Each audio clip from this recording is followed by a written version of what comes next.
Hello, and welcome to another exciting edition of Trust TV's Inside Abuja. I am Maryam Idris, your host. So today, we're going to be exploring the Karu community of the FCT. Karu is one of the most vibrant suburban areas in Abuja. As you can see right now, I'm right in front of the Sakari Palace of Karu. So we're going to be speaking with him and also delving into the lives of residents in Karu community. So join us as we take you on this journey. Karu, a vibrant satellite community, just 15 minutes away from the city center, holds immense potential. Its rich history, cultural heritage, and entrepreneurial spirit make it a hub of activity. The town's strategic location and business opportunities open doors for growth and development. At the heart of Karu is its people. The Sakari of Karu, a custodian of the community's traditions, shares stories of the town's past and present. An ancient tree, said to be older than everyone in Karu, stands as a testament to the community's enduring legacy. As the approximately 18 Sakari of Karu, as the name implies, Karu, that was made of almost 18 years or 18th century, and by the small brief history is that we are from Karukuchi before coming down to the present Karu. And in the process, Karu, the real Karu was the new Karu and the old Karu. And with the system of politics and due to, there was a problem of either those staying and those going. That was politics between MPN and MPP. That was in the 80s. So yes, some opted to stay back. Some opted to go to New Karu. I always call it New Karu because we are still Karu. I say Karu in Nasarawa State and Karu in FCT, which now will occupy the present people staying here deserve to stay. When the politics was involved, and those that opted going there when the politics was involved, that is the MPP side and the MPN. That is Shagari and, in fact, between Shagari and Solomon La. In reality, the Karus, I will use the two Karus, is more or less now dominated by other tribes because of the peace-loving nature the Gbaji are.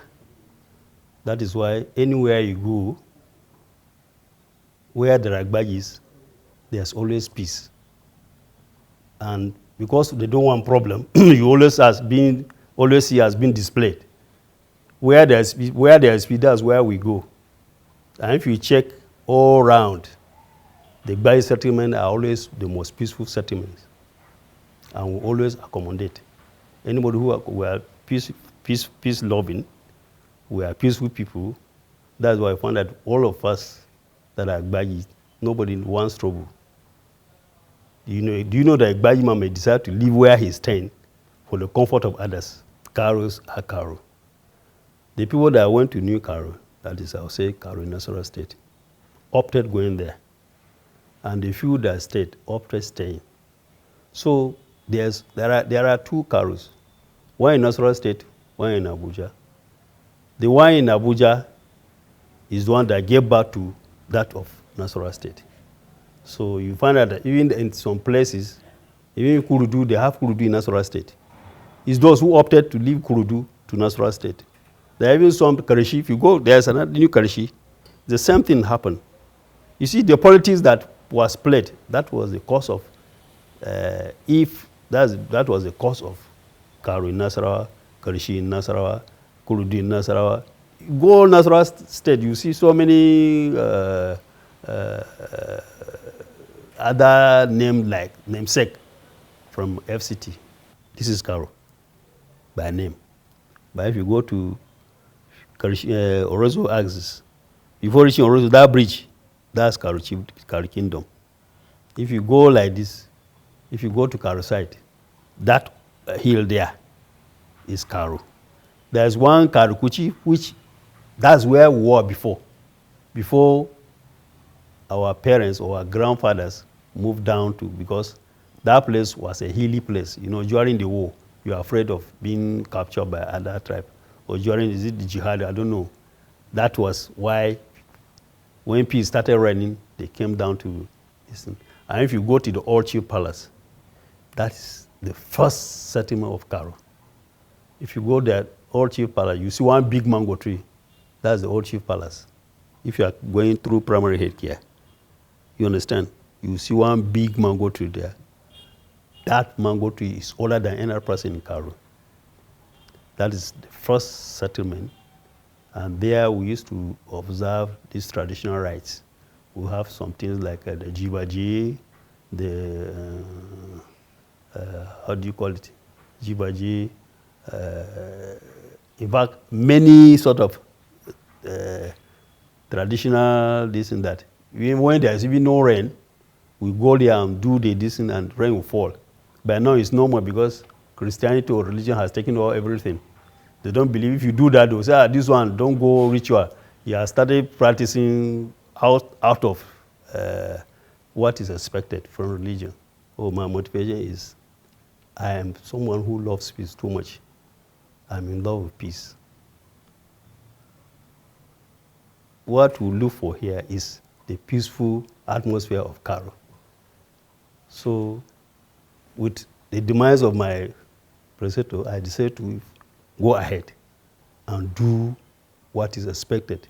Where he left, the ancestor from the chief of Karu has been in my grandfather, great-grandfather. My great-grandfather has, that is the late, we had Audu. In fact, if you check the ancestor, right from the beginning, we have been the ruling house. In fact, since I assumed this throne, I have met several people coming to greet. After greeting, everybody will share ideas on how Karu develop. I've had not less than, since I assumed, I have not had less than 50 visitors, NGOs, coming. They come to congratulate us. At the same time, we show them our problems. And actually, we want to fight for, which we are fighting now, for unemployment. Because there's no employment in the domain. And if you check around, most of our youth have problem of going to too much drinking. You don't even know what to do. They go into this smoking in their home. If you go around early in the morning, first and first, they are into that. So it's what we are really fighting for now. And I made sure made it mandatory that all the villages, district head, they fight that thing. Anybody who is coming as an NGO, and you said, you are coming there, my people should give you 2,000 or 1,000, we don't welcome them. You come as an NGO, you are coming to help the community, not to collect money from the community and go. So most of the, like even yesterday, the coppers came to do a project. Their project is on cervical cancer, which we've already arranged when they are coming to do that, and the distance is going to be free. We have an NGO that came to showcase, how do you call it? Not like what do you call it? To say, smell, something like that. They came, yes, they came with their own project, helping the needies. Some even come with packets to help the widows. Some came with the intention of helping the orphans, just as we always collaborate with this orphanage here. And widows' side, women's side, is being handled by my wife. Any aspect of women or teenagers is being handled by my wife. The elder, that is any problem that concerns men, is the council men that will sit down and discuss and make sure the kingdom moves forward. The other day they say it's farming, but you know that is a surviving this of the Gbagis. Are you hearing me? That's how it means of Gbagi farming. But with the trend of things now, with the situation we're in now, you know, if you check around, there's even no a person, single person cannot even get one plot of land to farm. And with the situation on the ground, the little you farm, the herdsmen enter and finish the crops, which we are trying to adjust, that is to settle the Fulani herdsmen and the Gbagi or the farmers. Almost occasionally, during planting season, we organize meetings with them, with the policemen, with the SS. And then during the harvesting period, we still have to call for a meeting so that we have that amicable settlement. For our children not to forget the Gbagi culture, even up to now, we always observe every 2nd of January, we observe Cultural Day, which we try to sell the Gbagi culture to people. We display everything. And then, you know, we can't forget our food. We try to maintain that culture of Ijepo. We drink a lot of Eje, that is true. And even you may be a witness. By the time, even if you have stomach upset or anything, by the time you drink that or two, you know, it's the little potash. The system will change for good. We had some people that came here from, from England? Oyibo people came here. One was having upset of stomach. They called my wife. That very night, my wife sent that is Yopo, to them. He took it. At the end of the day, the person called back that the system has changed and he's leaving back to UK. He was even demanding whether they can give him that tour to carry to England. But can he survive that because to undergo so many checks? That's how he did it, or we did it. While Karu boasts a rich history and cultural heritage, the community faces significant challenges. The Sakari highlights the lack of infrastructure as a major concern, affecting the town's ability to reach its full potential. We have so many challenges. The challenges are not far-fetched. Like, we had one of the best hospital here, Karu, General Hospital, and which now, you know, there was one PP, they call it, Indians came to occupy this place. That PP, is it PP something, this private partnership, they have left.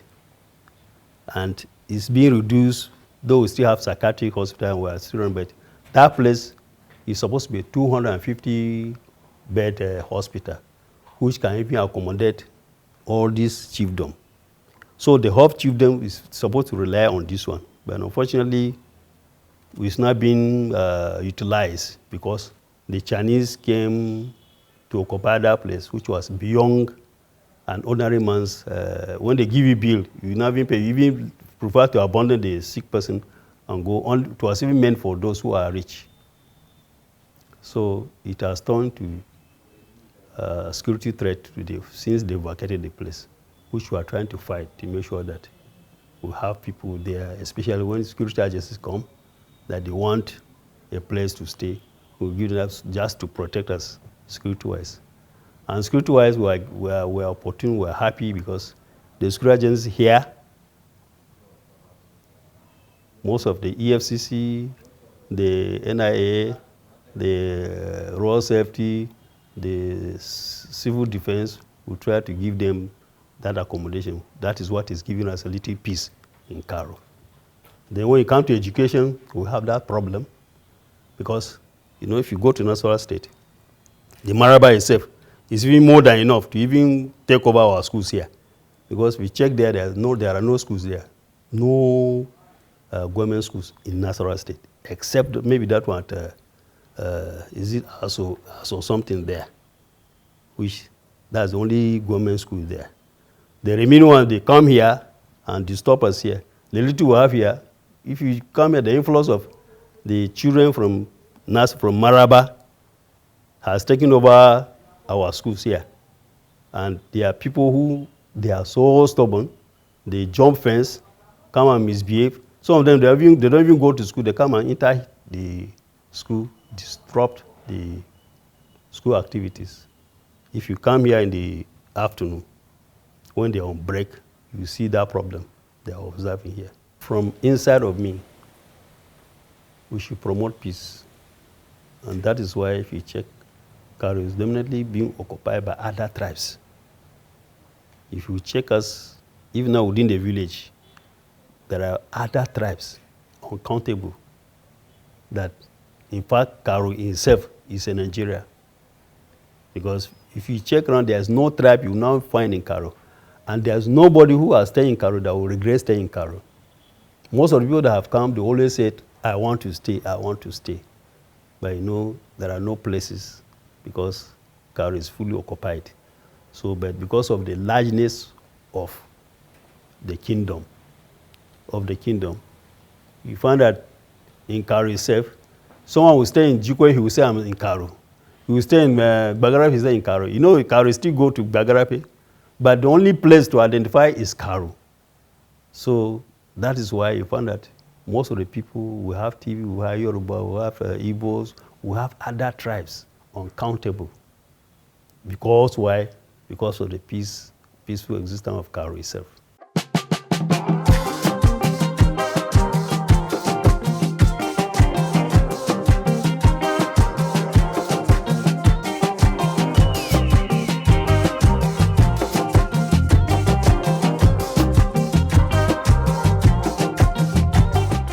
Residents of Karu embody the town's resilience and determination. Their daily lives, struggles, and triumphs weave a complex narrative of community and survival. Karu is my place. Karu is my town. This is where I was born. This is where my parents and great parents come from. I don't have any other place than Karu. If you are looking for Josiah Ibrahim, everything about him has to do with Karu. And everybody loves his place, so I love my town, Karu. I am an indigenous of Karu. I was born and brought up here in Karu. So I would say that I have lived more than 30 years in Karu. Karu is a very peaceful place. And Karu is one of the most closest town, or most closest satellite town to the city center. So as you can see, that Karu is a very peaceful place, and there has never been any incidents of insecurity or any incidents that will warrant any form of alarm in Karu. So I think Karu is a very peaceful place. From the time I was born till recently, Karu has been so peaceful. In fact, Karu is one of the oldest towns in Abuja. I can tell you that Karu is over 600 years. Right from the time that our great-grandparents were living in a place we call Karukuchi, which is behind Karupe, that is the hill of Karu, before we moved down to where we are today. Karu has been known to be a very peaceful place. Karu is one of the most populated indigenous towns you can talk about. Even as far as Western education is concerned, Karu is one of the, if I let me say, the first place that got Western education in the whole of FCT and even beyond FCT. When you talk about baggy land entirely, you cannot mention 1, 2, 3 without mentioning Karu. So Karu is a place I have fallen in love with all this while. The people of Karu, which are predominantly dominated by Baggies, are very welcoming people. As you can see that we have so many visitors who have infiltrated this town, and we are all cohabitating, we are living peacefully together. So this has gone to show that Karu is a very peaceful place and is a place to be. We have a lot of challenges. from human behavior to infrastructural challenges. Just like you have witnessed some of these pockets of drama in the last few minutes. Of recent, because of the influx of people from different parts of the country, Karu have been infiltrated with a lot of bad characters, especially people that have that are going into drugs and all kinds of vices. I want to say here that the siting or the location of an abattoir, which is just behind or by our side here, is one of our serious challenges. And we have been before now appealing to the government that the government should look into the issue of relocating this abattoir outside of outside of the town to another place. You understand? So this is one of the challenges. We're also confronted with some infrastructural challenges. Roads, for instance. Thank God, FCDA and AMAC have done some little work, and especially AMAC of recent. But I want to say that that is not enough. We still need a lot of road infrastructure. There are some places that are not well lighted, especially in the night. So having street lights all over the town will also be to be a solution to some of these challenges that we're having. We have about 225 bed space hospital that was built during the time of Rufai, and that facility is grossly underused. This Indian hospital that was using it, we discovered they have vacated, and the place has been left unoccupied. I think as at now, there is only a psychiatry department that is functioning to some extent in the hospital, and they are referring to it as Karu General Hospital. Now, I believe that this does not characterize the futures of a general hospital. So in that regard, I also want to use this opportunity to appeal to the Ministry for Federal Capital Territory to ensure that they put that hospital, that facility to maximum use, so that people around this area can make use of that facility as hospital. And with that, it will depopulate other tertiary and other secondary hospitals that are concentrated in the town. To me, one of our biggest challenges, the issue of congestion. We are congested in Karu. If you can see that the way we are living, we are very congested. And of recent, and even before now, we have been calling on the government to help us decongest Karu. And we have been yearning that we want government to resettle us, just like resettlement has happened in so many other communities, like Karshi, it has happened in Apo, it has happened in Nyanya. So in Karu, we are highly congested, and that is why we are calling on the government to help decongest us. And secondly, I would say that another problem we have is our waste management system. If you go along Nyanya axis before you get to the Catholic Church, St. Mary Catholic Church, you will discover that there is a place where they heap waste, and that place is causing a lot of problems in the sense that scavengers come around. Some of them have even turned the waste sites to their hoop, and at night some of them go about to cause problems to some of us who are residents and the indigenes of Karu.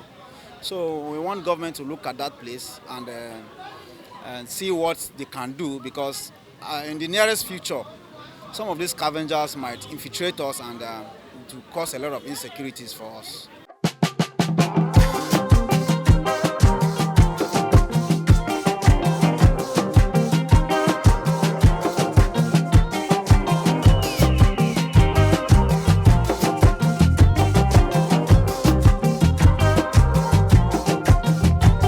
The bustling Karu market is a microcosm of this narrative, where traders and customers converge to exchange goods and stories.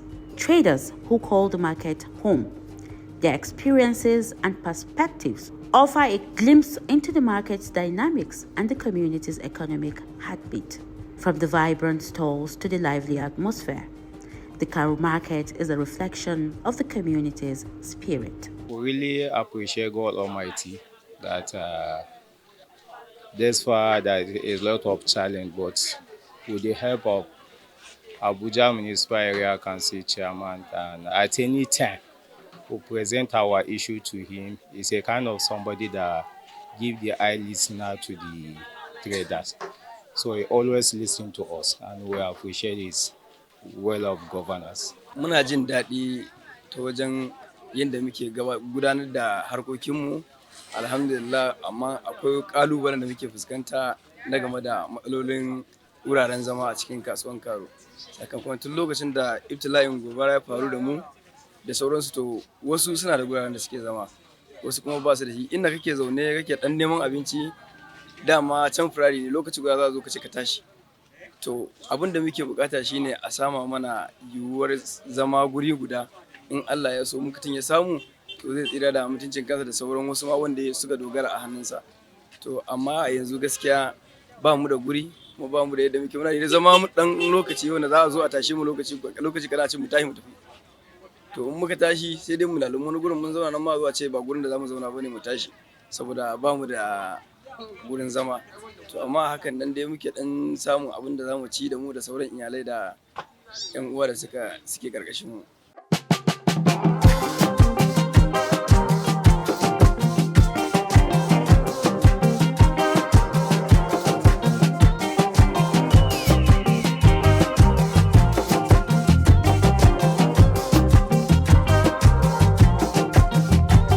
As we explore Karu, it becomes clear that this community has a bright future ahead. With its rich heritage, entrepreneurial spirit, and resilient people, Karu is poised for growth and development. And that's a wrap. We have come to the end of exploring Karu community of the FCT. See you next time on Inside Abuja as we explore more of the areas we have in Abuja. I am Maryam Idris. Bye for now.